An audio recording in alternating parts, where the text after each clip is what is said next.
This is Christopher Walken, here to warn you that this contains some explicitly foul language. And if you don't like that, then I'll put my foot in your throat. The soundtrack's amazing. Yeah. The visuals are very, well done. And, the gameplay is super fun. And, because those three things are there, it's exceptionally good. I could do it in a heartbeat and make millions, but it would feel like just gouging my soul out. Yeah, Jurassic Park's a little more like DDR. If Shrek is a fairy tale creature, can he actually own land and want to kick them off? Where did that come from? You have to make a lot of shit up to make good art. Yeah. That's just the truth, buddy. So welcome to the AFA podcast, Art for Artists. I'm David, creative director, lead writer at DCM Works. And I'm Sam, I'm the lead artist. So Sam is co-hosting for me today. As usual, there will always be someone from the team. We have a guest today here, so who are you? That was quick! My name's Ben, and I make video games and play them a lot. Yeah, mainly the playing, right? Yeah. So why do we... Alright. So you say you make video games. So Yeah. what does that look like? What do you do with that? It looks like a lot of text. Oh, and not okay. a lot of pictures. So you just explain to me what coding is? It's insulting. I'm a programmer. Okay. On the side, I do a lot of games. But So is that like when I say a lot, I mean a lot of prototypes. Oh, okay. Of So stuff so that you never do really gets released. so I like to think I know a decent amount about. So game you're development. mainly in the stage where you're learning and you Well, I mean, testing I've things. learnt about 6 times. Okay. So you know how to do it, you just haven't Yeah. you haven't done it yet. Okay. And so today we're going to be looking at kind of vaguely how to make art sexy and looking at kind of how you sell art and the difference between what is good art and what is art that sells, because they're sometimes different. And we're still rolling, so we're good. You can stop looking at it now, it's fine. Cool. We're having some technical difficulties. This will be the second one that this is the second one that I've recorded. First one with you guys. And it was way easier in this guy's office because he just had 5 computers. So it made it really easy. But yeah, so today we're gonna kind of look at how to make art sexy and the difference between selling art and art that can sell, and then what makes a good game in this case, because that's why we've got you on here, obviously. Yep. And you and I have talked about this at length. Yeah, they're new. I had to scroll back quite a bit to actually find when we were doing this, because there were just pages and pages of discussion about of us video talking games. about what's shit and what's not. Yeah. So kind of topically lately, we've been talking a lot about some of the foul-ups with PC ports and stuff, and how that doesn't necessarily mean that a game is bad. And Yeah. that maybe if you can't play a game on your particular system, it doesn't mean you should tell the devs to go kill themselves and stuff like that. Just kind of Are we maybe talking about Arkham Knight? No, we're alluding to it. We're not talking about it. Yeah. we're being Arkham- really Arkham subtle. something. It's a Batman situation. If you don't know, because a lot of the people that listen to this aren't necessarily going to be playing the video games. The game came out and it was shit. Look, but it's actually not shit. Look, it's a Never great mind. game, and it's actually a fucking masterpiece. But it just doesn't really work on everyone's PC. It's a little bit like Batman, the driving simulator. Oh look, the Batmobile's pretty cool. All right, it's actually really fun. But yeah. So we're gonna break it down into 3 categories that we can argue about. So we'll start with it. So I'll give you a rough idea of what we're running through. So we've got the content of the art itself. So what physically is your art, which part of it is art, and what are you actually making art about. So that's kind of the interesting thing with video games. And it's kind of why I wanted to bring you on in particular, Ben, is trying to decide the distinction between what's a game and what's art, and what's an artful game, and can a game be bad but still be art, and stuff like that. Yeah, especially now with there's a lot of sneaky art games that people don't think are art games. Real sneaky. Yeah. And so then the second thing we'll talk about is presentation, so how it's delivered and whether that just changes, whether the format changes, whether or not it's actually art. Because I think that's an interesting idea as well, is whether or not your delivery system affects how it's art, because that's actually a big topic that's been in the news that we'll come back to. And then the subject, so what are you actually making art about and for? So are you wasting your time if you're just making art for yourself? If you're going to make a video game that no one's going to want to play, is it still art? That kind of thing. It's probably more so art. It's probably No more, one it's plays probably it. more art if no one plays. Yeah, then it's trendy. Yeah. So we'll start with the content. So kind of the ins and outs of what we all make and why we make it. And the first dot point that I've written here, which is kind of the point that I wanted to launch from, and Ben's getting up his notes, is what's making art sellable isn't the same thing as making it good. So like, if we take the premise initially, and we can argue this in a minute, but we'll take the initial premise that video games are art. They're an art media. Yeah. So you can deliver art through video games, Yeah. which means that by definition, every game that's made is a kind of art, even if it's fucking shit art. Yeah. Like, it's a piece of garbage. Like, it's a Call of Duty. It's not art, but it is an art. It is an art media. Right? Well, it's like Call of Duty is like the Transformers of video games. Yeah, they In the Michael sense Bay of the that shit. Yeah, the Michael Bay of. So if you most people would say like, oh, Transformer films, they're not artistic, but they're a film. Yeah, and then In the there are same sense, elements of art in there. Yeah. And you could argue that the cinematography... Okay, so I'll take a good example, actually. The second Spider-Man film with... who's the attractive British bloke? Terry Maguire. No, the other one. He's James James Franco? No, what? He's Spider-Man. We're talking Amazing Spider-Man. Yeah. Yeah, okay. Who's the lead actor? The Mark Zuckerberg. No, No, Andrew Garfield. Andrew Garfield. Andrew What? Garfield. No, Jesse Eisenberg was not Spider-Man. He would have been a great Spider. I still want to see Michael Cera as Spider-Man. This thing gonna be great.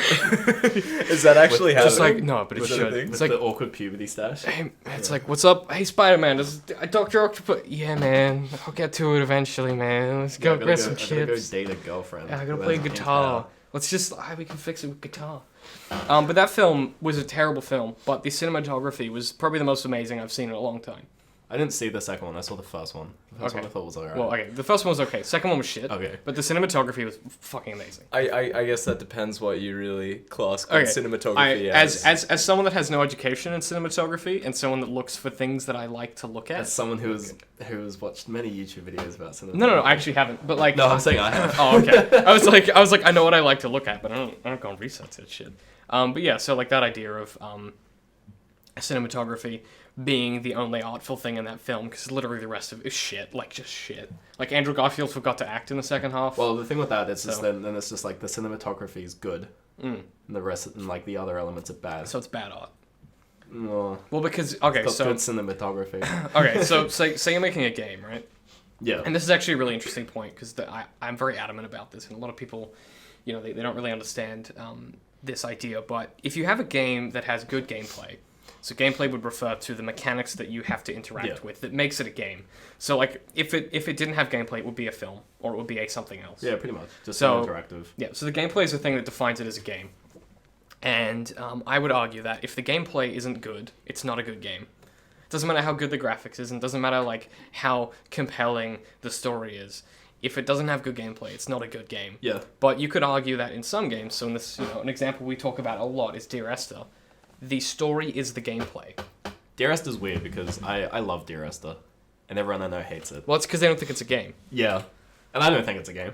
I think it's just a visual experience. Yeah, it's a but probably the best example or counter example of like good game, terrible gameplay is Spec Ops: The Line.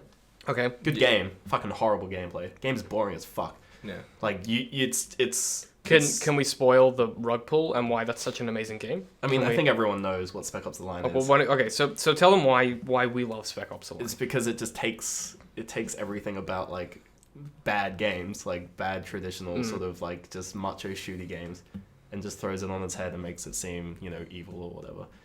It's sort of What do you mean evil? What do you like, mean by that? it's just like it's sort of Well, villain. you like can, no, I know. Like I know. It's sort of villain of fucking word. Vilifies. You get to Vilifies. white phosphorus, a Yeah. whole courtyard Yeah. full of civilians. The white phosphorus scene is pretty interesting, and it plays about the idea of just like, oh, you had no choice, you had to do it, and like choice is a big thing in games, where it's So- just like, oh, you can do whatever you want in this world, when really most of the time you can't. You're on rails. Yeah. Yeah, and like the game itself is like pretty much cut and dry copy of like Gears of War. Yeah, which and, is like, pretty bad. Oh, you mean the Call gameplay of Duty. itself? Yeah. Yeah, which is interesting. Which is boring.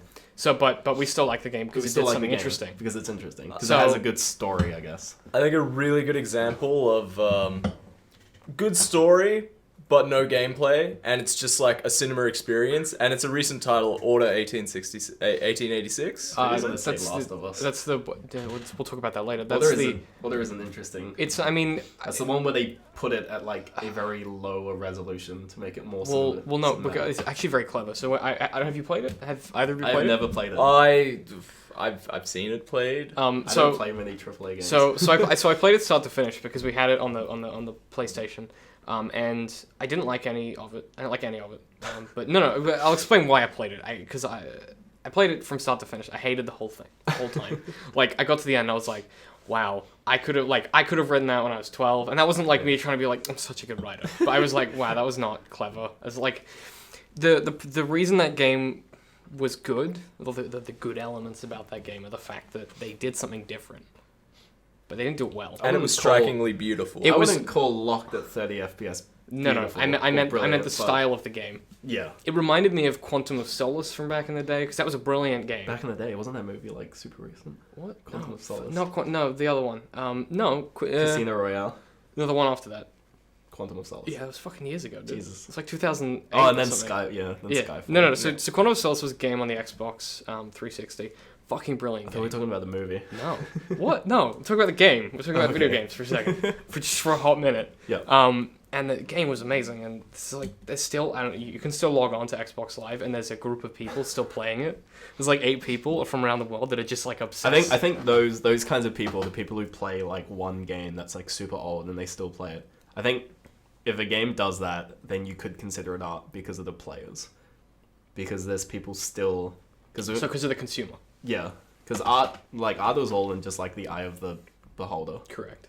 Whatever the phrase is. Oh, look, you just Shakespeared that, but yeah. I mean, so if you have, if I could, I'd like. You don't have to put your hand. You don't have to put your. You can just cut them off. You've got to put your hand up. Like as someone who's been to art school and has graduated and has met a lot of different artists, there's At this point, I want to point out that Sam is yelling, and he doesn't need to slow it down a little bit. Sam's had a few too many beers. Sam's a bit drunk. But yeah, basically at art school you're taught you can pretty much argue anything as art as long as you're good enough at arguing it. So there's this thing called conceptual art, which is actually not art you can touch or see. It's literally something you've thought of, basically, and you sell your idea as like an art form, basically. And it's just an idea. Yeah. There's nothing concrete, and people still sell it for money. So really anything could... Well, hang on. Do you have to like keep it secret so people don't steal it? Yeah, dude.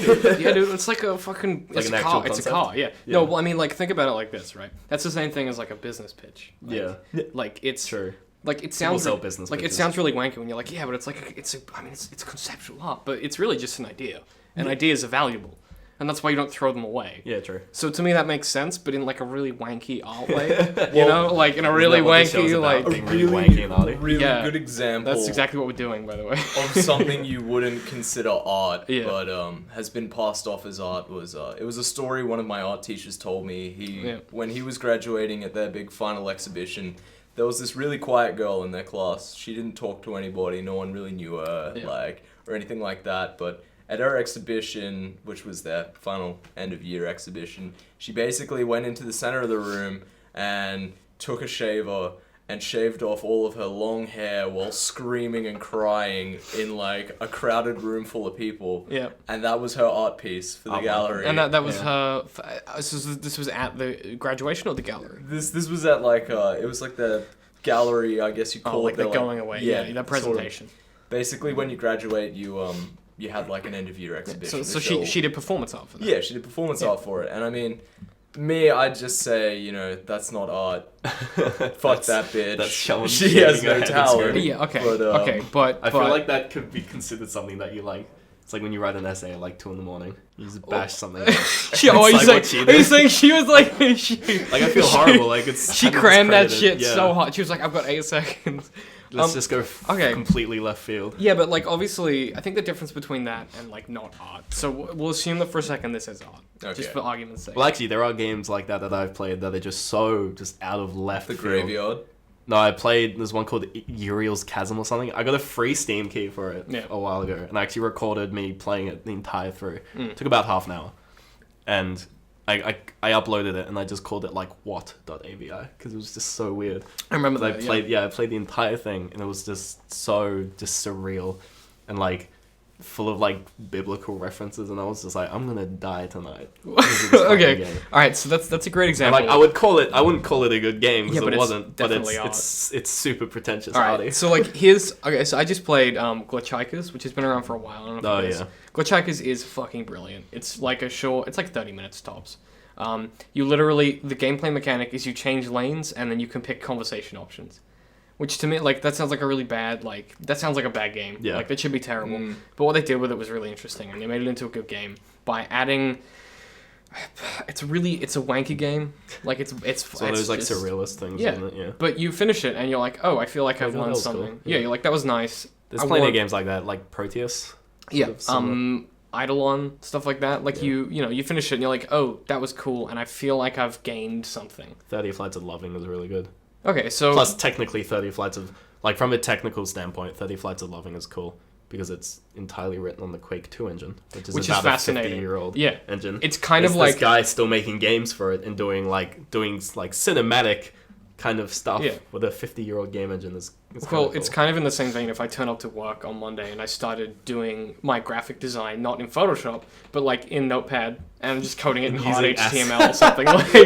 Like I'm just building it through... It's like hard typing ASCII art. Yeah. Speaking of like really old games, is everyone aware that Postal 2 just had like an official expansion released? What? Like this Postal month? 2? Postal 2. It's a 12-year-old Are you game. kidding me? 12-year-old Pretty sure game. that's still banned in It's Australia like as well. 50 cents isn't on it? Steam. Yeah, you can get it on sometimes. Steam. Like they just yeah. had an expansion released like literally last week, and it's like a 50-year-old game. Okay, so then... That's like people who still make NES games. Alright, so let's take it from a reductionist perspective, because we seem to have drilled down to an interesting idea, which is that for us, we consider things to be art if A, they're consumed. So our criteria seem to be that they're consumed at some point, but they're selectively consumed. So if a TV show runs every single night, so like let's just say like you got a serial soap opera, it runs every single night. People are like they're gonna watch it incidentally.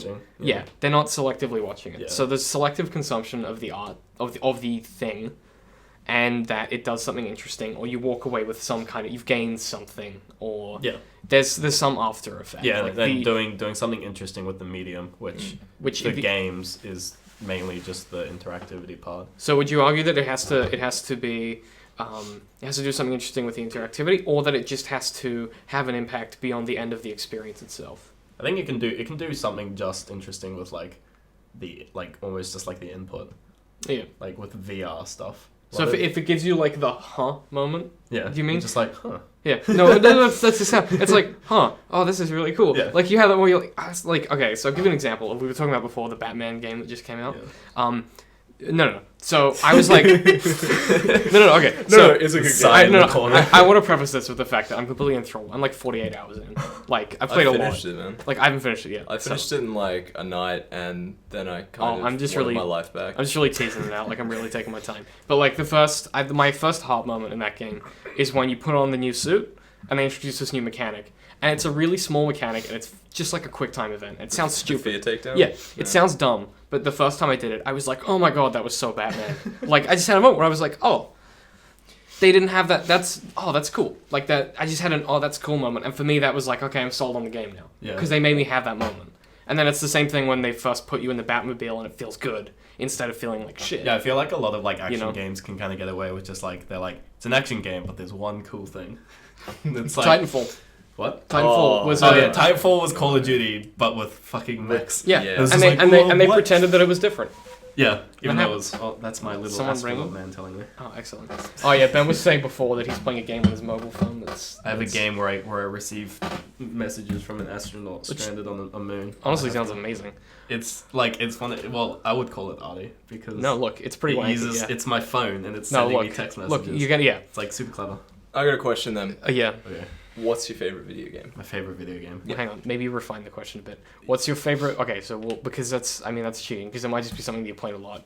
Yeah. What is the best video game you've played? Oh, it's maybe a better question. Yeah, because favorites like favorite for me is like favorite changes. Yeah, like it's Skyrim, it's Fallout, it's whatever you're playing. No, it's usually just some stupid multiplayer shitty. Oh yeah, like indie game, something that's like 10 years old and doesn't work. Yeah. What's the best game you've played? Best game I've ever played. Yeah. That is a very difficult question. Yeah. Like. Single player or multiplayer? Because like, because for you they're very different, aren't they? Yeah. Well, okay, so a multiplayer game for you is a social event. Yeah. Which for me is like a nightmare. like I only play single player games at the moment. Just because I don't have I'm never I don't have time for that kind of commitment. I do single player because multiplayer is like. Well, particularly because we're talking about art. Too many. You know, we're talking about art. You know, single player game. I don't know. Probably. Oh. We're not gonna like hold you to this. You can change your mind later. Yeah. That's fine. I guess in the spirit of wanky arty games. Yeah. Walking Dead game. Yeah. No, yeah. Telltales? Yeah, the Obviously. Telltale. Yeah, I mean, not obviously. not Survival Instinct. or whatever it was. Is it bad to say that I played through the whole thing? Yes. Yeah, I've played Um, through both seasons. Okay, but look. No, I mean he Survival means Survival. Instinct. Yeah, it is Oh, bad. no. And That's horrible. Telltales. I think everyone's Okay, used to Telltale. so all right, so it's an interesting point that I was going to make before about the Telltale games. So we seem to have decided that our two criteria seem to be it can be consumed and is selectively consumed. This is particularly for art and video games. We're not necessarily differentiating the two. And that in some way, like it gives you some sense that you take something away from it. I took away a lot of tears. So at the end of okay, so let's Walking talk about the Walking Dead, because I think that's a good example of a game that a lot of people. Okay, so a lot of people bought it, which is weird. Because, and if you think about it, the game... Yeah. So, for those of you who don't know, the game is basically a series of QuickTime events in which you decide... No. Yeah, the whole game is QuickTime events. Pretty much. And dialogue trees. and click adventures in which you decide your fate. And you go through and you learn the story. And it's kind of a movie that you pick and choose and you drive. It's a point-and-click adventure game, literally. Yeah, but the Yeah. great thing that they did with it is what they did was they sat down with a team of writers and they went, we want to do something that is going to be significant and be different. And they managed to do that in a way that, honestly, I don't think anyone could have predicted. Telltale had been making games for a while. Did Wallace and Gromit, that was mad fun. They did Jurassic Park. They did Jurassic, and they were okay. But They The did Back to Walking Dead, Future, like, okay, That so was the pretty average, though. Game of Thrones. Game of that Thrones was was, shit, apparently. well, it's still out. They Apparently haven't finished it yet. that's They haven't finished I've it yet. heard it's bad. Okay, but Wolf Among Us was great. Yeah. Yeah. And they're doing Well, like, they're all the okay, same you know game. what? The Borderlands game is fucking amazing. I've heard that. It's phenomenal. And But it's the thing- because they combine their writing. The thing with Telltale, those games, is that they all are actually kind of the same game. Like, from a game perspective. From a gameplay, if we're Yeah. talking specifically gameplay, they are the same game. So it's basically like one set of mechanics, Yeah. just spread over Oh. like teams of riders. Which is Call of Duty. Jurassic Park's Yeah. slightly different from the others in that Jurassic Park's a little more like DDR than it is like... What? Yeah, no, Really? Jurassic Park just has these like sections in it where it's literally just like hit the directional keys at the right time, and it's just like a long chain rather than being like... So it's yeah. Guitar Hero. Kind of. There's kind of chains But, like that in Walking Dead, but they're nowhere near as long. No, they're more Yeah. like Yeah. they're QuickTime events. So Yeah, it's yeah. It's it not is Guitar Hero. pretty much the same thing except just really strung out. So it's Yeah. DDR on the keyboard. Yeah, essentially. I see that they're innovative still. Yeah. All right, so that's kind of an interesting point, though, I think, because so we all like The Walking Dead, but it's really just like they Call of Duty that shit. I liked the first season. It's Yeah, season second season was No. like second Dropped the season ball. wasn't as good because of the writing though, not because Well, of the game. The second season, I feel it Yeah, but dropped the the game ball is the in writing. that they had one Yeah. likable character, and that was Clementine. Well, Everyone else hang you on. could really give a fuck. That's was because you're not a No, not sociopath. Ben. There were other likable characters. There were a few. Hardly. I mean, Hardly. I kind of liked Kenny towards the end, even though No, he's I a bit liked of a who psycho. was the older woman that was a bitch. What one? The she short hair. She's a Oh loner. yeah. The one that you basically at the end you choose between Kenny and her. Yeah, I picked. See, I don't even She's not remember that her old. name. She's like a teenager. Huh? Well, I described her as the older one that's a bitch. Oh, So, that's the one that fucking like. well, at the end, you like, pick between her and pretends Kenny. to kill the. Yeah. Spoiler alert. The Pretends to kill the baby. baby. Yeah, I hate it. No, she's my favorite. I was like, I would have done that, like, because I'm such an awful person. I just identify love with it. her. Although everybody. I was like the sort of subtle nudge that her and her and the guy like fucking banged in the It's not subtle. Like, Yeah. it's it's very very obvious. Yeah, but like they don't explicitly show it. They just like show them just like Well, 'cause waking they don't up need and to. be like yeah. Yeah, but okay, so The other guy was Luke. by oh, the thank way. you. I don't remember her yeah, name, but I we're- remember He's we're- Luke. only drowned. Yeah. We're gonna do Yeah. this. We're gonna do this a lot. We're just gonna get names wrong and we'll forget things. But that's kind of. I mean, that's a good segue for something that I wanted to ask you specifically, Ben, because we've talked about this a lot. Like, We probably this is have. this is no. I mean you and me specifically over the Yeah. years, because we have this conversation every time that one of us enjoys anything that's game related. Yeah. And then the other one is like, yeah, but I kind of like I don't know, like Yeah. it's I don't know if it's just you or whatever. So. We've kind of talked a lot about the content at this point, which is fair, because that was the first point we were going to talk about. Just like what actually makes art, which I kind of think is a good place to start. So the other thing that we talked about, we touched on it with Call of Duty and Batman, is following the idea of trends. Oh yeah, trend Yeah. setting. So yeah. trend setting or like sticking to what you're good at. So a great example would be The Walking Dead stick to that, or the Yeah. Telltale stick to their roots. They built one engine and they've just updated it. And kept It's a great example I found. What's that? The guys who did Surgery Simulator. The second game was I Am Bread. They just I went from didn't. What was the second game? I Am Bread. What is that? Your The bread. bread simulator. Yeah. You've never played I Am Bread? No, I'm very busy. Okay. So what's Surgery the premise? Simulator was this dumb... I remember Surgery Simulator.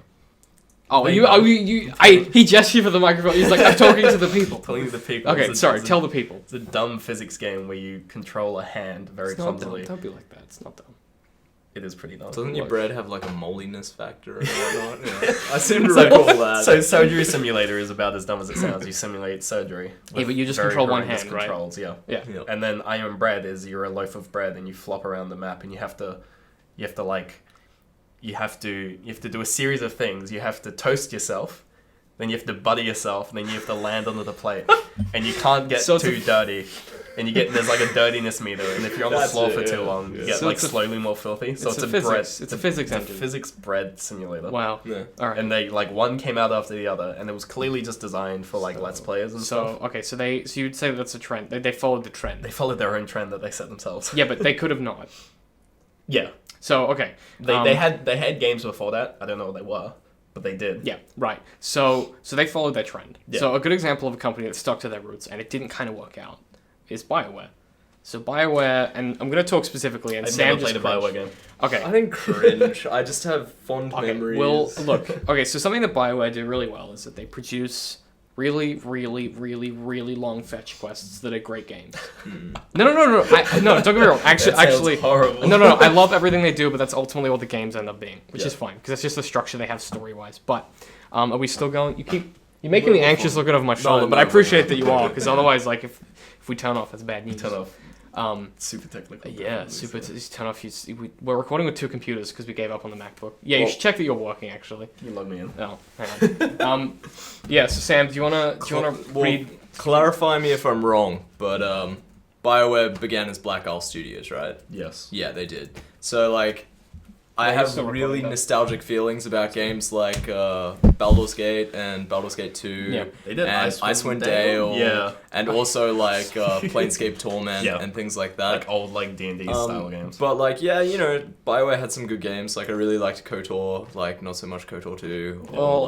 It wasn't that bad. I have to say I've never been a fan of Dragon Age. Okay, so let's talk about Dragon Age because that was where I was going. So I have two of them. I have Dragon Age Origins and 2. So I got the latest one and I played up to a point and then just went, I don't even know what's going on in this story. I played it for a bit and the combat just threw me off. Yeah, okay, so that's what I was going to talk about specifically actually, is that they decided to do something very different with the combat. No. Okay, so we'll talk about Dragon Age 2 in a minute. The horse was good. No, actually, that's a good point though. No, so that was a trend. Okay, so the horse was pretty loyal. We'll break it down to the basic components. So there's actually 2 games that they make, which is combat and then the rest of the game. Yeah. And they have no relation at all. Yeah. It's like playing an old MMO and then you step in and it's like playing a Telltale game.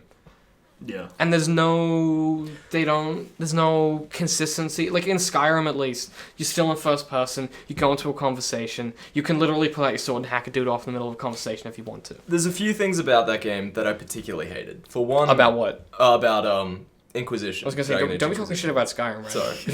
No, I love Skyrim. Yeah. Dragon Age Inquisition, I think the first thing when I really realized I didn't like that game was... I like playing a human in games because I'm boring and I like to relate to my character. You make a really attractive female that's just banging and blonde. You make the hottest babe. Yeah. Totes. No, I make the real grizzled veteran. You make yourself male guy. Yeah, basically. He's fucking hideous. Totes. He's a pretty one. Yeah, but I really like playing a human, and in that one I like playing the sort of renegade smuggler type character who's he's from the bad side of the tracks and shit, but they force you Inquisition, they force you to be royalty. They're you're a nobleman. No, they don't. Yeah, they do. No, they don't. You have to be nobleman. You don't. They do. You don't. Well, Skyrim did it. If you're a human male, you are stuck as noble. Oh, is that a fact? Yes. That's interesting. Really? That's probably just lazy writing, right? Yes. That's just they were I don't want to write. Sounds like just lazy in general. Well, they were I don't want to write 3 backstories. Second thing I really hated. Yeah. Tell us, Sam. Tell us. I wanted to romance the redhead scout dwarf. Oh. And you get the romance options with her, but you can never sleep with her. Oh, that's very unfortunate. He's talking about Scout Harding. Yeah, Scout Harding. I talked that bitch up. No, look, I threw so much Me game at too, her. and Look, you can no, never sleep no, with look, her. No, look, like the reason for that is that it would be inappropriate because you're the Inquisitor and she's just a scout. Like it'd be inappropriate. But apparently you can. Fuck that shit, apparently man. I don't you want to can- be the Inquisitor. Apparently you can raucously gay bang the illegal magician that is your friend as well. So like That's they just basically were like, we don't want to animate another love scene.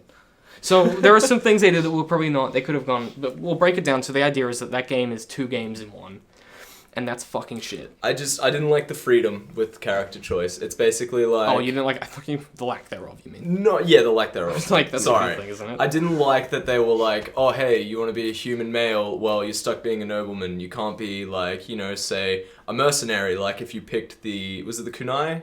Yeah, Kunari. kunari. That's it. Yeah. Sorry, what the fuck is a kunai?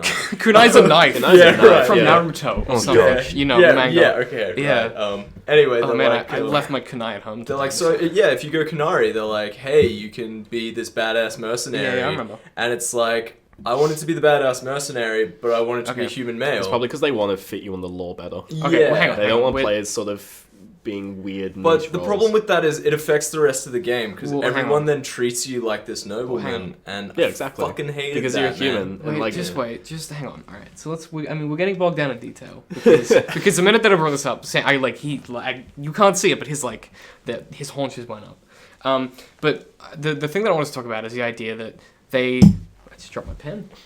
They were like, yeah, we have a formula and it worked the first time. So Dragon Age Origins, they were like, you have combat, it's slow, it's boring, but the game, like the story is yours to choose. Yeah. That's their formula, right? So they were like, we're just gonna do like Dragon Age 2 is a disaster. We're not even gonna talk about it because it's just like I don't want to go there. But they were like, look, The guy was badass. the gameplay didn't work. The gameplay didn't work. Let's just do what we did last time. And they did it, and it's not 2007. So it Yeah. just like, and I played the whole game. You can go on, you can go watch the whole thing on my channel if you want to, right? So it's playing there. it. No, look, it's there. And I get so frustrated by the end that I literally cut out all the combat and just have cutscenes. Because I'm so frustrated with the game that in combat, all I'm doing is yelling. I'm just like, I hate this. I want it to be over. It's too fucking easy. Like, I'm just pissed off because it's shit. Kind of like me when I play any video game. Yeah, basically Sam. turns into a actually, it's just shouting It's just match. actually you in like regular life. This is why I Yeah. play multiplayer games. It's because you can yell at other people. Yeah, Yeah. you can Yeah, get a definitely, reaction. man. So they decided that they were going to make a game for their fans, right? So they picked their target audience. They were like, we know that people that love Dragon Age Origins are going to love this, Yeah. right? Which is fine. And people that love Dragon Age Origins fucking loved it. They were like, Dragon Age Inquisition, it's the best game of all time. Give us more. It's what it's kind of the opposite of what From Software did with Dark Souls 2. Oh, where They're they were like, Dark Souls 1 was like we know people who like Demon Souls, so yeah. we're just gonna make the game that people who like Demon Souls will like. So they Yeah. made Dark Souls, and then they were like, shit, Dark Souls did really well. Let's make a game. Let's appeal to a wider audience, which is just like suicide in a sentence. okay. So then you would argue that Bloodborne is even worse in that sense. No, I don't think so. Bloodborne's a PS3 exclusive, Bloodborne's really PS4. cool. which is weird. It's also aesthetically cooler. Okay, but it is like, okay. It is the same game. No, I mean, Like, I'm not saying Dark Souls 2 is bad. I'm just saying it's not as good as the first one. look, I'll tell you what I think of the Souls series in a minute, but Bloodborne is even more accessible to a wider audience. Yeah. So that's what I'm saying. Like, would you say that it is like the Worse next because step of in that that? progress for them targeting an even bigger I market? think once you get to a certain point, though, when it's, like, accessible for everyone, it sort of becomes a different game. Like, Dark Souls is hard, and, like, if you're not, like, dedicated and, like, willing to just, like, figure it out, you'll, like, get through the tutorial, and you'll then just be that's like, it. what do I do? Okay, this is well- hard, I'm gonna quit.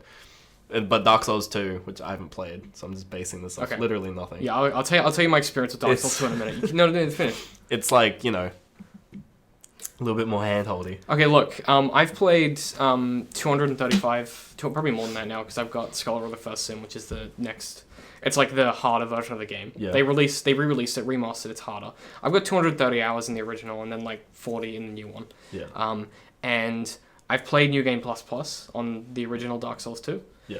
And it's a better game than vanilla Dark Souls 2, because it's actually the right level of hard. Suppose it's like Diablo 2 versus Diablo 3. Yeah.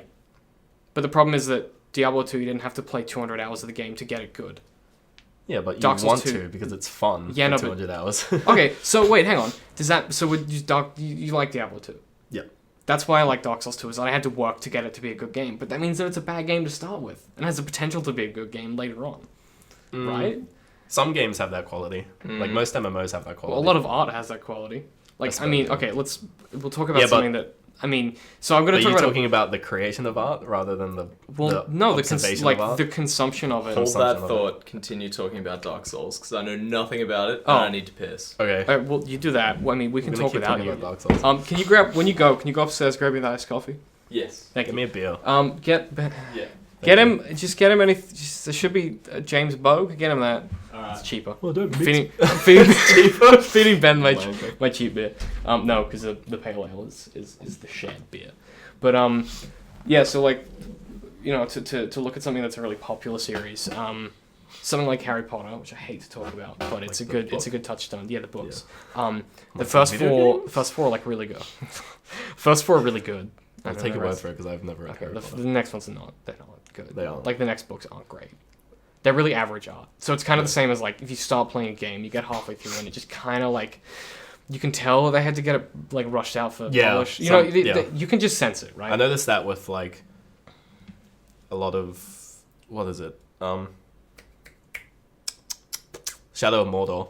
It's like Yeah. a super slow build They up gave up. where they slowly Oh, give look, you and then they just like kinda- like they'll give you like an eighth of Yeah. the like the mechanic where you like manage the like the enemy. the legions. Yeah, the legions yeah, stuff. yeah. Like they give you like an eighth of it, Yeah. and then they give you like a little bit and a little bit over like Yeah. the course of about 50 hours, and then it's just like, yeah, right, we're done.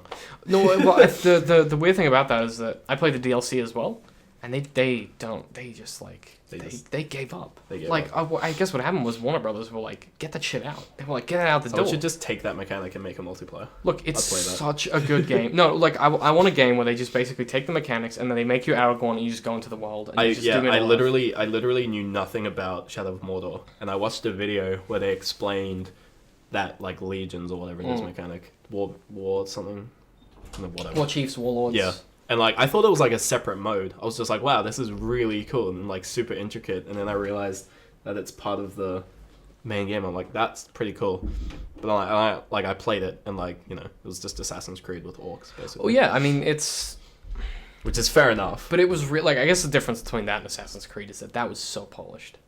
Shadow of Assassin's Creed or Mordor. Shadow No, of Shadow of Mordor. It was so polished. Yeah, it was alright. It was pretty. Well, I mean, compared to other PC games at the moment. I mean, Yeah. So no, I just meant in general. Like when I played it, that was one of the things I took away from it. I was just like, oh, that was a really polished experience that I had with it, at least. Yeah, I can get that. I mean, So, like- the sort of like the dialogue from the like how they remember you and stuff like that. I thought Yeah, that was pretty cool. It's really. I mean, it was an It interesting. felt more idea. alive than Assassin's Creed did. Assassin's Creed feels like alive in sections when you're actually talking to Yeah, like and then it specific just kind of dies. like NPCs, but everywhere else it's just a fuzz. But it's actually specific gameplay or specific moments. Cheers, man. Specific moments feel different and independent and alive compared to others in Assassin's Creed. So a great example is in Assassin's Creed Unity. Sam is desperately trying to open a beer. He got My me motor the, functions. That got was me the man. expensive beer as well. retarded. Yeah, it's pretty expensive. I'll drink it slowly. That's fine. Sorry, I couldn't find the bugs. No, that's alright. Yes. Yeah, so like, I mean, we would. What were we just talking about? Shadow Mordor. Yeah, so Shadow Mordor polish and stuff. So like, there's specific sections of Assassin's Creed that feel good, and specific sections that just feel nothing. Yeah. Right. So that's like art that feels good, and then it doesn't. You just kind of fades away. Yeah. So that to me means that there's a lapse in content where like they had a really good idea and they were like, oh, this is. And I experience this a lot with writing because stories kind of do this naturally, where like you have bits which when you're editing them as the person that wrote it, you're like, oh man, I love that section. It's really interesting to me. But then there are other sections where as you're paging through it and editing, you're like, oh, that just kind of is a haze. With games though, you can kind of get away with if you have a mechanic that's fun and that's like consistently fun, then you can usually get away with just padding it out for a very long time. That's because So, part like- of the art is the gameplay, Yeah. right? So like games that have that are like super mechanically strong, especially games that are like So give us an focused- example because you've obviously I don't know, Portal. yeah, okay. Yeah. Portal is a game where you have two holes and you throw. It's really it around. short though. Oh, so you meant the games in general. Portal, the first yeah, one's Portal finished. and Portal too. Yeah. I mean, Portal 2 is just more Portal, except it's written better. They sort of had more time. I mean, I would argue that it's one of the best written games out there. Oh, definitely. I think it's mean, also most really easily. good because it's very accessible. to like everybody, even an audience of people who don't play video games. It still ramps up if you're a super tryhard. You can really go for it. Yeah. Especially finding like a lot of like secret areas. For instance, my girlfriend who doesn't play video games like whatsoever, like Candy Crush is probably the best thing. That being said, she's finished GTA 5 on her own, like without my help. Because she's a sociopath. Yeah. But like, she loves the Portal series, and that's probably the only game she will pick up and like willingly play without me forcing her to. Without coercion. So. Well, okay. So then that's. I mean, that comes co-op is fun as well. Yeah. I play really hard. Well, you have to play it with someone who's also finished Portal 2. Yeah. Because it starts at the end of Portal and it's like Portal 2 starts pretty easy and then ramps up, and then the co-op just sort of continues on when the game finished. Like with that level of difficulty. All the mechanics and things like that already. Which is good, because if the co-op started from the beginning again, it wouldn't be fun. Because it'd just be like, wow, I've already done this before and I'm going to do it with someone, which in most cases is kind of just more annoying, unless you literally like fucking in sync with that person, like you're in the you get in you're like the Pacific Rim. You get in that, you're like in step. No, but, I mean but that does happen though sometimes. Going off what David said, he said so you think Portal is probably one of the best written games out there. Portal 2, most beautifully written games out there. I wouldn't say beautifully written, they're just well written. Best. Yeah. What do you think is a really well written game? Well written game. I don't really play many single player games. That's the problem. Yeah. And like most of the well written games I do play are just like they're not really games. Yeah, to be honest.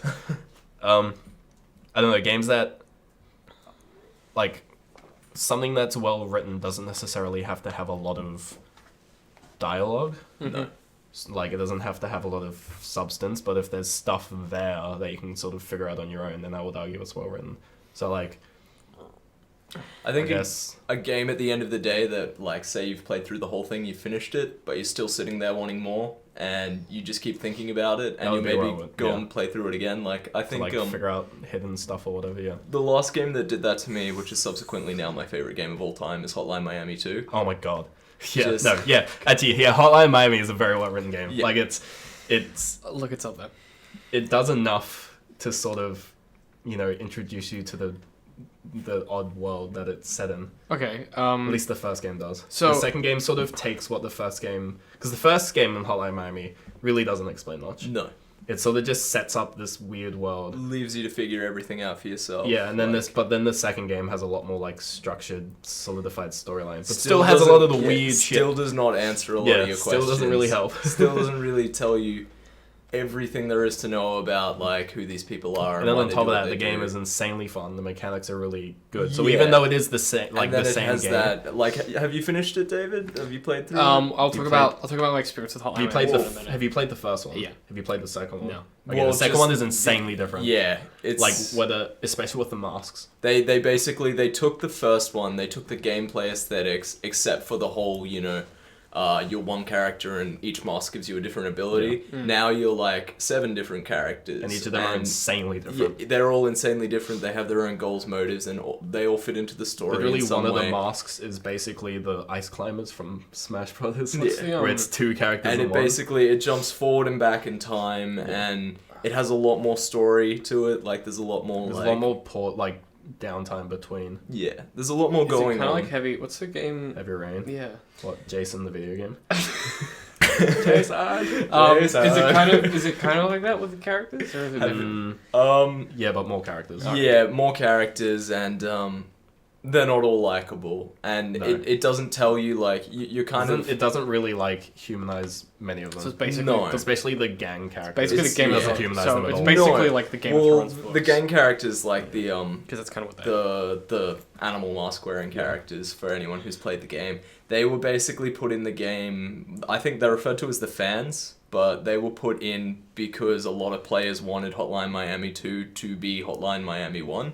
So they were put into like answer to that audience, basically. To have the animal masks in it. Yeah, to have the animal masks. I'm not even mad. The animal mask was like sort of. It's like that.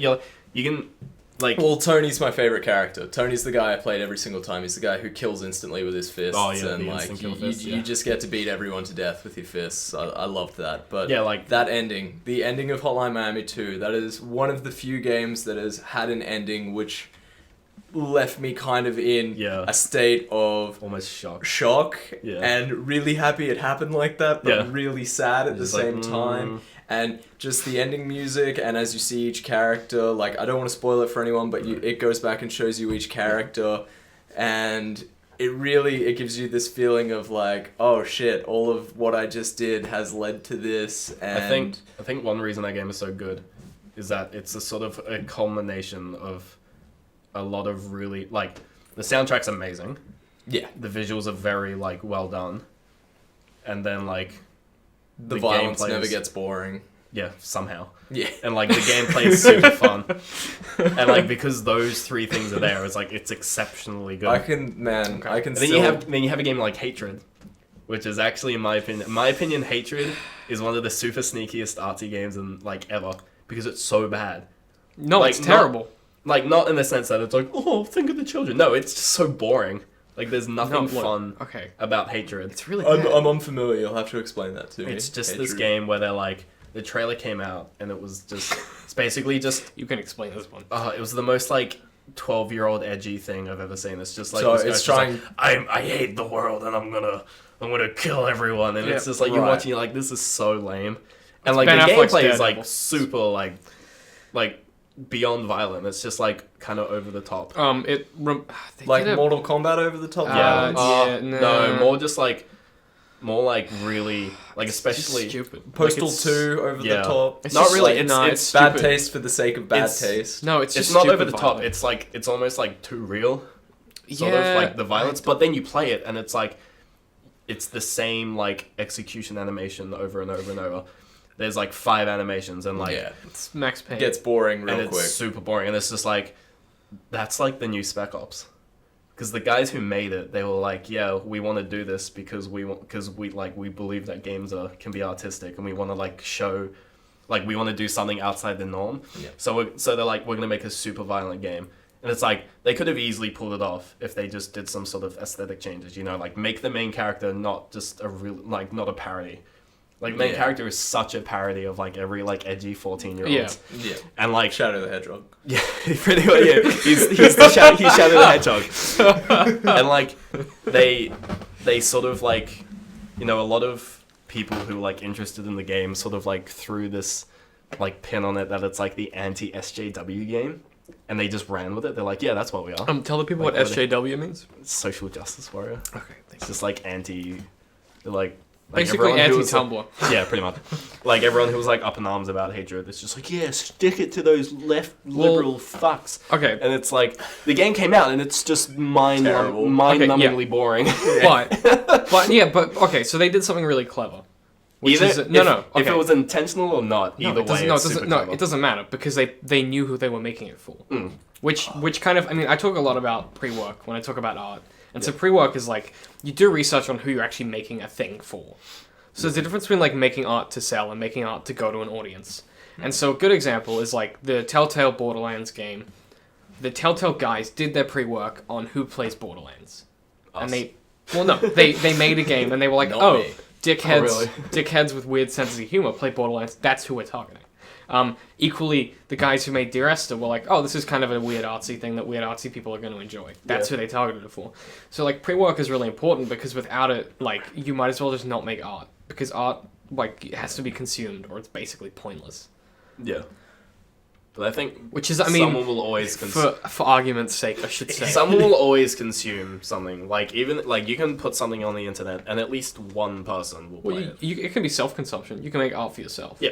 That's But true. Okay. like beyond Right. that, at least one like there's a website literally dedicated to showing you videos on YouTube that have 0 views and you're the first viewer. Yeah. And you just sit on it, you just go through videos that people have put What the up. fuck's the point? Because it's funny. If Okay, you, okay, but well- if you upload a video and watch it yourself, surely there's No, one okay. view there No, already. that's How not- do they that's have not how the 0 algorithm views? That's how YouTube works. No. But, YouTube doesn't count your own. It says Does it not? No, No. it'll tell you. So that that it's one counting your video I own. put up literally has 100 views without my Yeah. views added. I Yeah, feel a lot probably. more justified. it now. depends where your IP is at. Like you can sit there refreshing and the count will go up, but it won't actually register. on their end. Okay. And like, give it a few days, and like someone else will see there's 0 views. Yeah. But I guess the idea there is that, like, and we keep coming back to this, is that art has to be consumed in some way for it to kind of be art, right? Like, yeah, you can consume it yourself. And so part of, and you can be for yourself. So, like, you can write yourself a poem that's just for you, if you Yeah. write poems. That's still art, right? Like, So, like writing in a If journal. you're into that sort of well, yeah, thing. if no, writing in a journal is art, or like drawing yourself a picture is art. Like, if that's what you want to do, right? Yeah. So, but you have to know who you're making art for. You might as well not fucking bother. Yeah. So, like, even if you're just making art, you're still making it for someone that you like, even if you're not consciously doing it. Super important for games, because games take so fucking long to make. Well, it's And like if you don't- it if can you be like don't- 4 years of your life. Yeah, if you make something that you haven't really figured out if, like, really anyone's gonna bother with it, and you spend a shit long time on it, and you release it, and then it's just like nothing happens, you'd be like, fuck that. Yeah. But it's usually pretty obvious to work out if someone wants it. Yeah. So a great example is I was telling you about Firewatch, which is this game that's coming up. Oh, yeah. And it's actually, like, it isn't really that much of a game. It's a first-person game. The main mechanic is you can talk on a radio, and you walk around. It's a Dear Esther in a forest Yeah. with a walkie-talkie. And I was like, I hadn't heard of it, and I saw a trailer, and I was like, it looks okay. And then IGN, for some reason, had, like, a first gameplay or whatever. And I watched it, and, like, after 30 seconds, I didn't move. I was like, I have to watch the rest of this.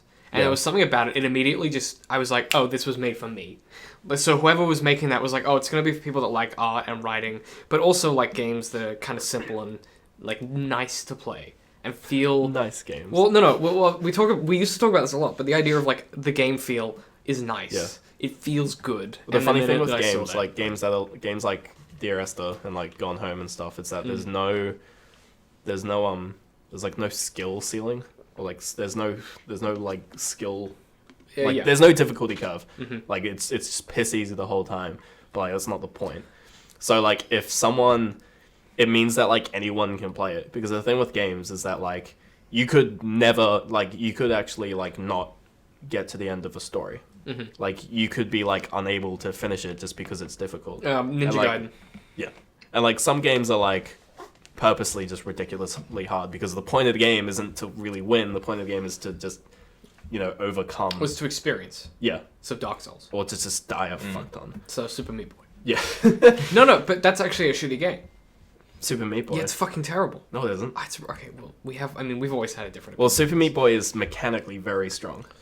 Yeah, but It's a super tight. but unfortunately unfortunately for like this is the only reason I think it's shit is that they had the option to do a really good, like they were like, okay, we have this great idea, it's gonna be really hard. Well, there is Meat Boy, the original. Yeah. Which is just a Flash game. Yes, They're like, let's just make a. let's just make a Let's game. just- Did it begin on Newgrounds? Yeah. Yeah, It was a well, Newgrounds. it's Everything did.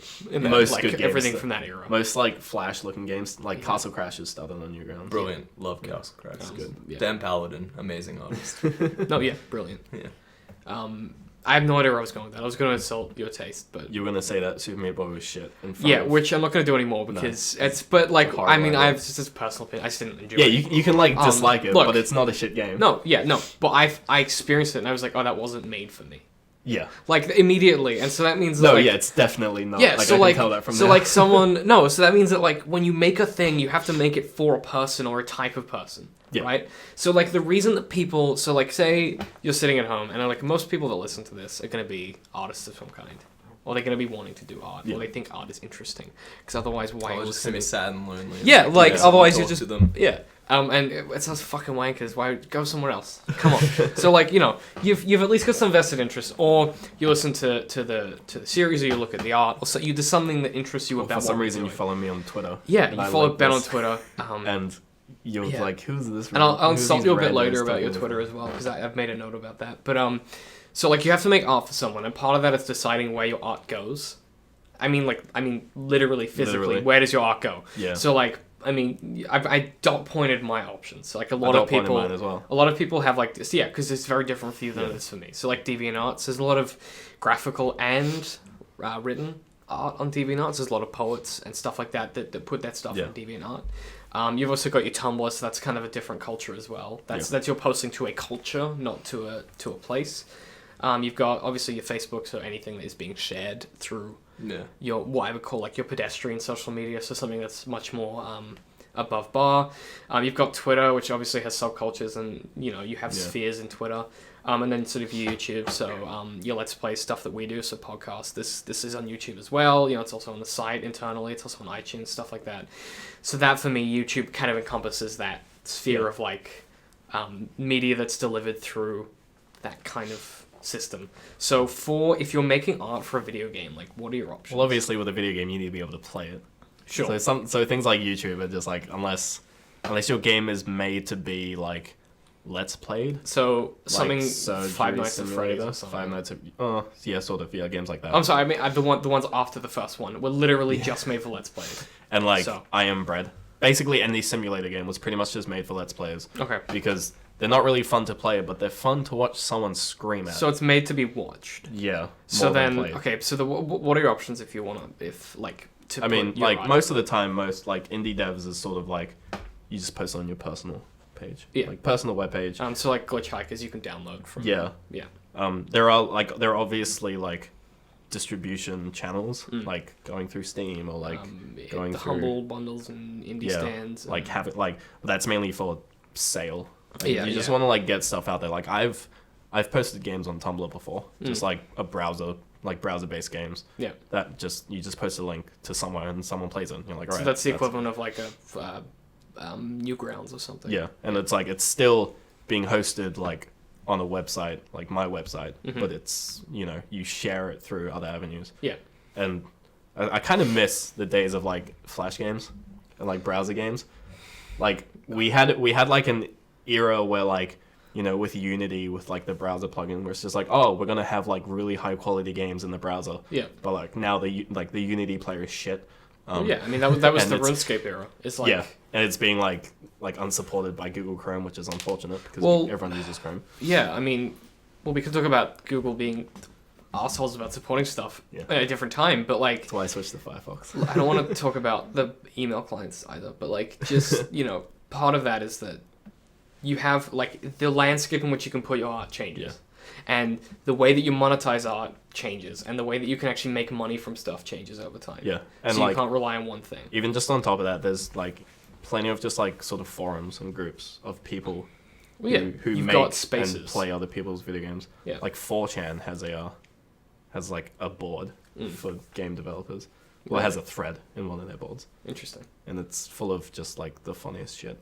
And, like, Reddit has... their game dev subreddit, and it's when you have communities like that, you'll always have like this sort of, they'll always be like the king of like that forum or like whatever. There'll always be like that one guy that has a game that's like super good. No, he's the guy that was smoking in high school. No, he was the guy who was smoking in high school. Like he's cool. He like I'm sorry. I should smoking is not cool, but it's pretty awesome. Yeah, look, if you're a detective, do it. Yeah. I know for Reddit it was I think it was like Airbrawl or something. Sure. It was this like flying dogfighting game, and like everyone would just like fucking wank over it. It was like crazy. Just a little circle jerk. I think it was one of those games that like when it released on Steam, it was like instantly at the top of the sales list, and everyone's just like, what the fuck is this shit? Yeah, everyone's like, where did this come from? And then it's just because there's one community. Yeah. Sure. So I guess for them, like, they already have like an audience. So like where they put their stuff doesn't really matter. So they've already decided who they're targeting. Yeah. So that the kind of delivery is irrelevant because they're going to have a target market anyway. But I guess like part of that is like if that guy made another game, it would be pretty obvious to his audience that he made it. Because it's like a lot of the times it's stylistically or in some way it's like you know that it's that person. Like everyone knows Kojima games. Yeah. Everyone knew PT was a Silent Hill game before. Yeah. Yeah. They sort of realized and like, it. Because you play, you'd be like, this isn't an indie game. This is made by someone. And now it's been scrapped, but there's like a spiritual successor game coming from that. Yeah. Oh fuck! I was looking. Del Toro was working on it, wasn't he? Yes. Yeah. Which really upset me. I was like, wow, Del Toro doing something? Holy shit! What is this? This pile of money has disappeared. Yeah. I forget what it's called, but there's a spiritual successor game which is basically exactly the same as PT coming out. But the minute that you saw anything from that, you're like, oh, that's obviously a Silent Hill game, because you just know, because there's a stylistic. And the same with like, Edmund Macmillan games. They're all the same. So I tend to refer to that as like someone's flourish or their like signature. The signature. Yeah. So like even if it's not a signature, it's on the piece of paper. So like even if I don't It's like label, a stylistic. yeah. signature. So like I don't like Stephen King doesn't write his name on every page, but the minute you pick up a Stephen King piece of writing, you know that it's him because he's got a voice and he's got a tone.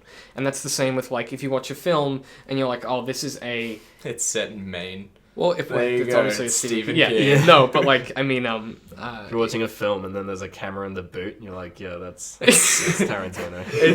No. It's set in Maine, and your lead character is a struggling writer. Oh, I'm sorry. That could Alcoholic be. as That well. could be. Yeah, probably alcoholic. Yeah.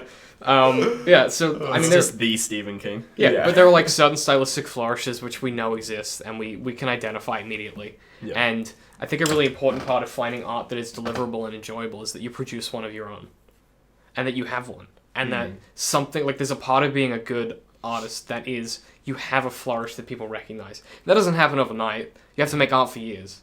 But the only way that that's going to happen is if you put your art out there. One of the interesting things with games is that a lot of like tools that people use to sort of help in the making game process. Basically Unity. I'm going to talk about Unity. Okay. Is Unity has like a feel, Mm-hmm. like a certain feel to the physics, a certain feel to like the shaders, a certain feel to just everything about it. Sure. And like because it's such a good tool for like making stuff like quick and easy. Yeah. A lot of like, you see a lot of newer developers using it. And like Unity has a pretty bad rep like already because there's a lot of shit that's made with Unity. it's easy and it's free and it's accessible. But they all sort of feel the same.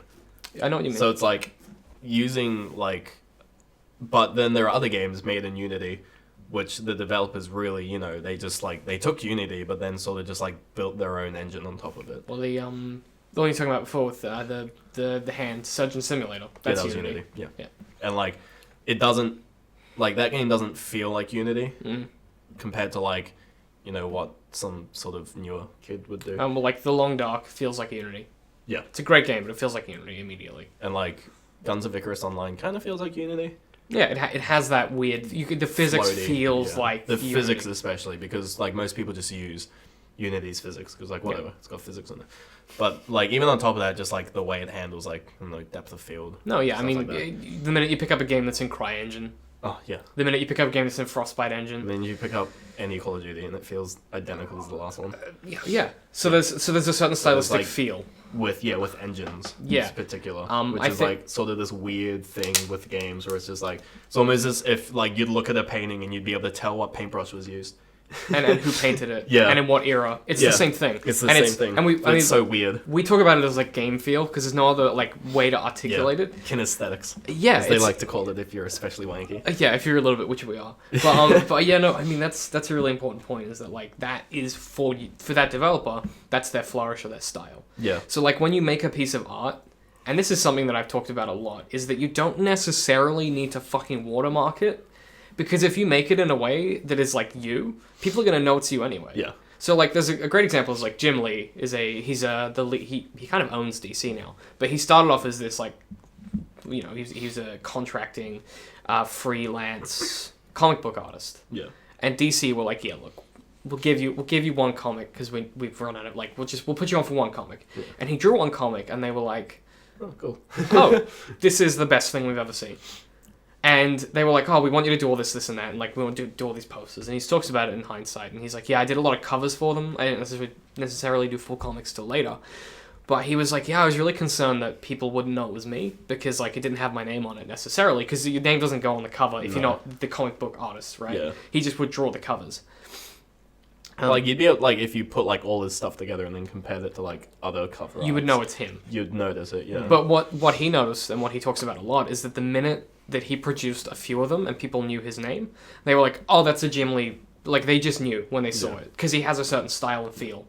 And it's like, okay, that's like he had this unique thing, and he eventually got to the point where he was so desired that he just kind of accidentally bought DC. Like he's just like he's one of their lead writers and artists. So Yeah. like he's really important now. But like he slid into that role because he was so distinctive in what he did. And he talks about like being anxious about watermarking and having his name on stuff. But if you're distinctive enough, it's not really a problem. Yeah. And so like you don't see video game developers like with a logo and a watermark in the bottom of their game the whole time Yeah, you don't see. because they But, trust you to know because you're experiencing it at the time. But at least with like big trip, like sort of similar, like with big AAA games, like most like like when you think like I don't know Skyrim, Yeah. and you're like, oh, who's that? It's just like, oh, it's Bethesda. It's like, oh, who's Bethesda? It's like, it's Todd Howard. It's just like Todd Howard didn't make that whole game. Yeah, but it's his identity that Yeah, goes with it. but it's like There's an association. if you look at like the specific like individual art pieces Yeah. that build up to make Skyrim, it's like they're all nameless. Yeah.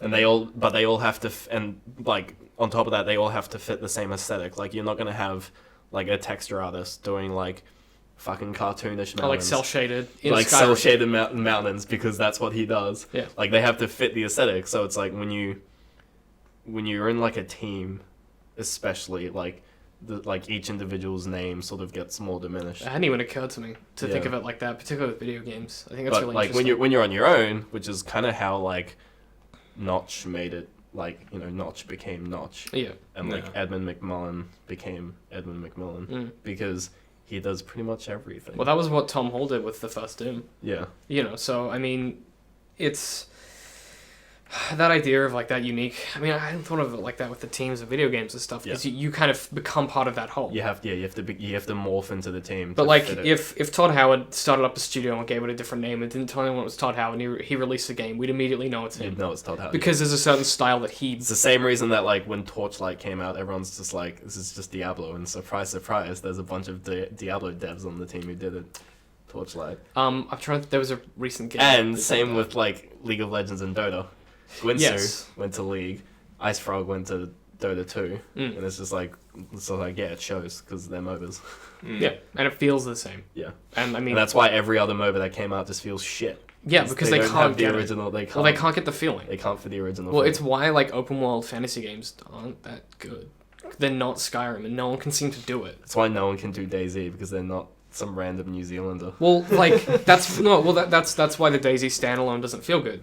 Because it's not. Yeah, true. It's not him anymore. It's not Rocket. Yeah. Like it just doesn't feel like Rocket. I mean, the first one it was like you pick it up and it's like, oh, this feels like It feels DayZ. so bad. You're like, no, but like, but It's so But- beyond so bad it's finished. good. Yeah. but that's part of his signature and his flourish. Is Yeah. that What, this? not finishing games. Well, no, no.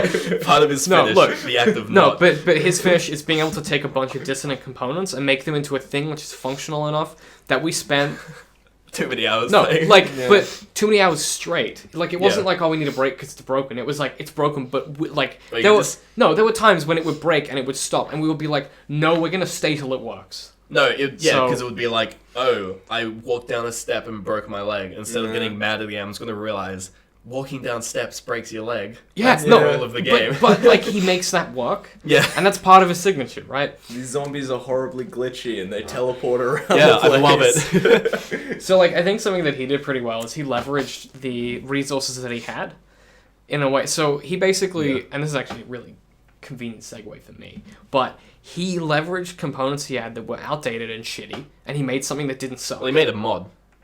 Yeah, but And like, if you want to make it big in video games, make yeah, a but mod. he kind of like I mean, Counter-Strike. Counter-Strike's a mod. Yeah. Dota's a mod. yeah. What else is a mod? I don't know. I'm Technically, trying to think of what started out as a mod. I guess like Natural Selection 2 was a mod, I well, guess. yeah. I mean, there's a lot. Chivalry was a mod. Yeah, I mean, you know, Like, a lot of basically a lot of multiplayer first games person started out indie. with- Yeah, started so out like as a mod. Yeah. So that kind of idea of like you take components that you have that aren't necessarily top of the line and you make something that doesn't suck because you can actually make art is really important to understand. If you're sitting at home and you do it as a hobby or you do it full time, is like you don't necessarily need like a $15,000 piece of hardware to do a thing that someone else is doing. Yeah. You can do it with a pen and paper if it's just Yeah. if it's a picture, but you have to just get it right. And it's like you can, you don't necessarily have to work on pen and paper, but you don't have to necessarily get the top end components to make good A art. lot of good games start out as pen and paper. Prismata Yeah. started out as pen and paper. Yeah. I love Prismata. Well, a great example is like you could argue that a lot of games now are sort of derived from the D&D formula, right? Yeah. And that's like it's a fucking phenomenal game, and we've Yeah. all played D&D, and it's great. D&D's great.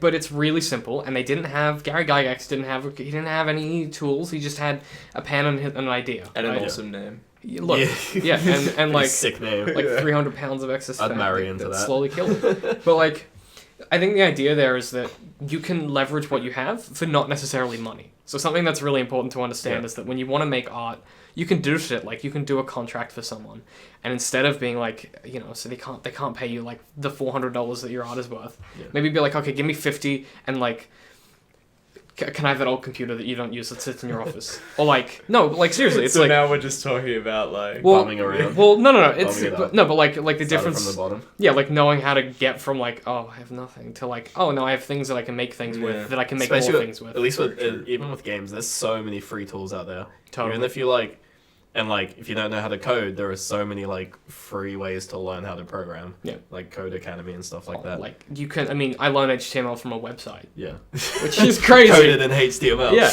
And then I learned CSS from a website that was coded in CSS, and it's Yeah. like that to me. It's just like, okay, that's a thing that you can like. There's ways, there's I avenues. learned Python in uni in a program written in Python. Yeah, like that's Ooh, crazy. weird. That's crazy. Yeah. That's a thing. So like there are ways you can get what you need without having to drop tons of money. Yeah. And without having to be rich and without having to spend a lot of time. You just have to think about what you're doing. So like maybe you do a piece of art. So like, maybe don't ask for money if you're not like a well-known artist. So like if you're drawing pictures, maybe don't be like, oh, I'll do commission work. Maybe you have a favorite YouTuber that you watch who's like relatively small, and you're like, oh, like you send them an email and you're like, hey, I drew this piece of channel art, or I drew this piece of a thumbnail that you can use for the series that I love. And they'll be like, oh, that's great. And they might not use it, but they're going to remember that you did that. And then maybe in a year or in 2 months or in 4 weeks when they're starting a new series, they might be like, hey, look, can you draw this thing? It's what Esquire Bob did with Game Grumps. He was like the Yes. first person to do Game Grumps animated. So, And now his stuff is on the Game Grumps channel. Yeah, so that's a great example of like, you don't necessarily have to want to get money. You can Yeah. just leverage exposure. Like maybe you do a job for someone in exchange, they put you on the credits of their website, or they tweet you a few times. They tweet about you. Game Grumps in general, they promote a lot of their like fans. Like Yeah. their whole intro to Guild Grumps. Yeah. That was all done by a fan who did the 3D Game Grumps animated That's stuff. awesome. Yeah. See, that kind of thing is great because it means that like there are avenues for you to get success and to find your footing without having to be like, yeah, I need money to do this because that's the only way that. Because like, while it's true that you need to get paid, it doesn't have to be in money. Yeah. So that's a big thing that I encourage you. If like you are doing art, think about other things that you can get. So exposure, like sexual favors sexual favors, Really good paintbrushes. really good paintbrushes, and sexual favors. shitty old laptops, Sexual favors with really good sexual paintbrushes. favors, Sexual involving favors paintbrushes. with- You know, like, yeah. actually with the paintbrush. With the paintbrush, yeah. And so I guess my caveat for that is that if you're gonna do that, fucking write a contract. I thought you were gonna fucking wear a condom. No, what? Maybe do that too. But with if you're gonna get something from someone for doing a thing, even if it's just like a fucking Word document that you've printed out and had them sign, write it down, because if you're doing art at on the weekend or whatever, aside from your day job, and you do something like this, and you're like, hey, if I do this for you, can you do this for me? Fucking write it down, get them to sign it, because people are terrible. Yeah. So if you want someone to tweet about you 3 times for drawing a picture, get them to sign a fucking contract that says they will tweet about you 3 times when you draw them a picture. And it sounds stupid, but it's really simple, and it just gives you the insurance, and it means that you seem more professional immediately, because you're offering contracts, and you're doing things that successful people do. And plus, if they're a shithead, they won't fuck you over because it's in contract. Yeah, so they're aware that there's a law that exists somewhere, So I guess that's my advice if you're going to go into doing any kind of art and you're going to be leveraging things like favors or cheap merchandise or old shitty equipment because they can't afford to pay you. Make sure you write it down. Yeah, if you're making games and you're looking for art, just get commission work, I guess. Yeah. It's really hard because it's like some games you can pretty much get art entirely through commissions. Like Skullgirls was a surprising amount of commission art. Yeah. They just sort of went to they had a team of artists, but they pretty much went, like make their characters. And you can kind of do that with a fighting game because everything's like super discreet. Yeah. It's just like we need to make a new character. So it's like, okay, ring up the artist and commission one character. Yeah. And so they draw the character, they draw the animations, then they draw all the moves that they need, and then they just send it over, and then it gets put in the game.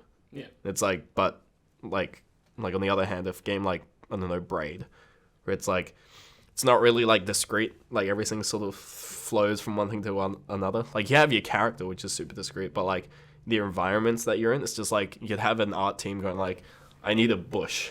It's like, what kind of bush? It's just like, I just need a bush. Yeah, like you need a bush in the and background. I'm just gonna place it like 20 times in this game. Yeah. Because I just need a bush. Yeah. And it's like, We all need a bush.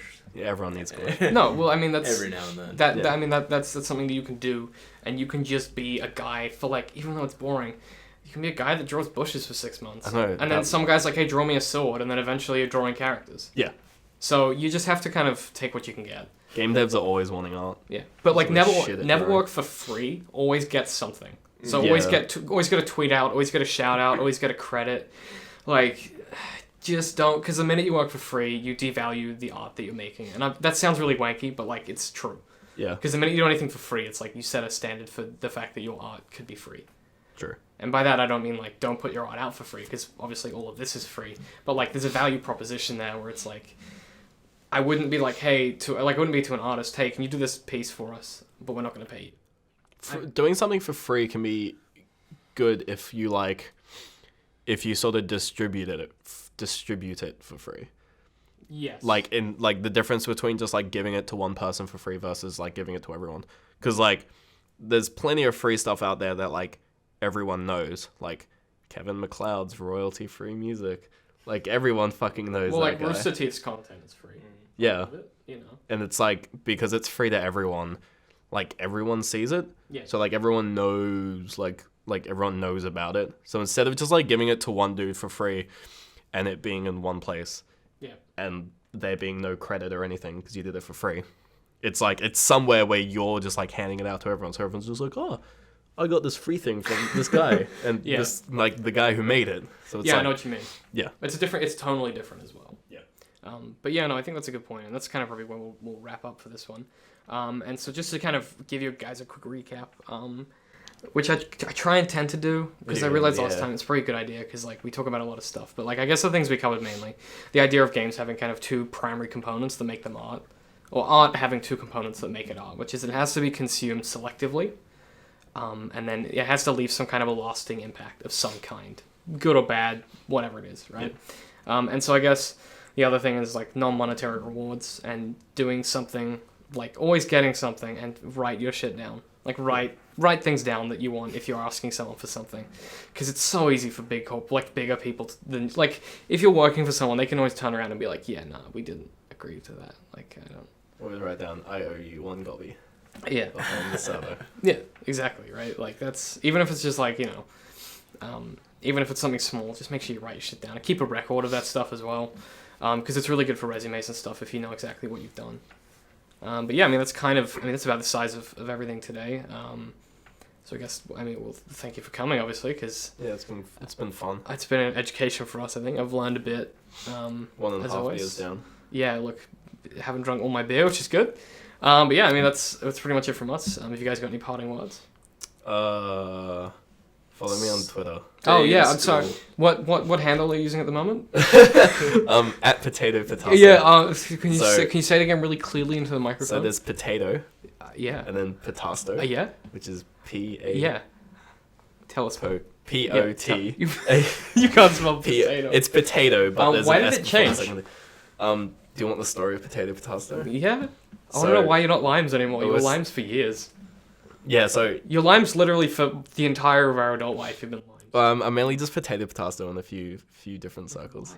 So you know at Sizzler how they had I used to work at Sizzler. We did, yeah. Yeah. We all worked at We all Sizzler. used to. Yeah. The potato One salad. of us still does. It's only- Just again. I would take the potato salad and mix it with the pasta salad, and I'm like, I need a name for this creation, so What's I Potasto? called it Potasto salad. And then someone was just like, you like potatoes? I was like, oh, potato Fucking potato. Jesus. It just, That's where that came from? yeah, That's so lame. I know. All right. Well, follow him at Potato. Potato You can potato, just. no spaces around. Worst comes to worst, we follow him on DCM Works team Twitters. You can go find him there. I tweet occasionally. Yeah, it's usually pretty violent It's when you usually do. pretty dumb. It's usually violent and brief, but Yeah. it's there. I guess obviously follow us on Twitter for updates so you don't miss any of these. Ooh, and follow me on YouTube. I make dumb videos. Yeah, subscribe to him on YouTube. He's in our featured channels on our YouTube account as well. Yeah. So follow us on Twitter. If you play Dirty Bomb, oh god, add me on Steam and do I'll that. kick your ass. He's really good at being a dick in that. Yeah. What else? Oh yeah, so anywhere where you're listening to this, if you enjoy it, feel free to rate us on whatever service you listen to this podcast on. So YouTube, like it. If you're on your iTunes shit, rate that. Whatever it is. What does iTunes you to rate? You just like give it stars and you give like a review. Even if it's just like a one-word review that's like good. You know? It helps us out with our ratings, and it lets us know that you care. If you want to email us some questions for next time or in future, it is podcast@dcm.works. And I think that's all of the things that I have to say. Obviously, we're at dcm.works. That's the URL. Is that really the DCM.works? Yeah, DCM.works, yeah. That's a sick URL. I know. You did good. I know. So is that, I think that's everything. Like, I don't think I've got anything else. There's nothing you want to plug while you're here, Sam? Sam's our lead artist. So the only thing he's plugging is like what we do. So I guess is there anything I would appreciate any feedback on the artwork on the website. Obviously, so leave a DCM.works. Leave comments. Be as harsh and critical as you really like. just drill into it. Because honestly, you know, if you don't like it, I don't really care. If you want to send a hate letter to his home, his personal address. I would love to hear what you all think about my artwork because it's fucking terrible. His phone number is definitely. 555 butts. I just like any feedback really, and if you want to contact me and talk to me about how I create the art or, you know, anything like that, you can find me on the website, so feel free to email me. I believe I'll be... You're Sam at DCM.works. Yeah, I'm Sam. Yeah, there we go. See, I don't even know it. But, I mean, you can always go to the About page and there's all of our faces there. And I'm a pretty friendly dude, I guess. Is my face there still? No. So... No? Oh. Feel free to hit me up anytime. I think it's about us. So thanks for listening as always, and we'll see you next time. The soundtrack's amazing. Yeah. The visuals are very, like, well done. And, like, the gameplay is super fun. And, like, because those three things are there, it's, like, it's exceptionally good. I could do it in a heartbeat and make millions, but it would feel like just gouging my soul out. Yeah. Jurassic Park's a little more like DDR. If Shrek is a fairy tale creature, can he actually own land and want to kick them off? Where did that come from? You have to make a lot of shit up to make good art. Yeah. That's just the truth of it.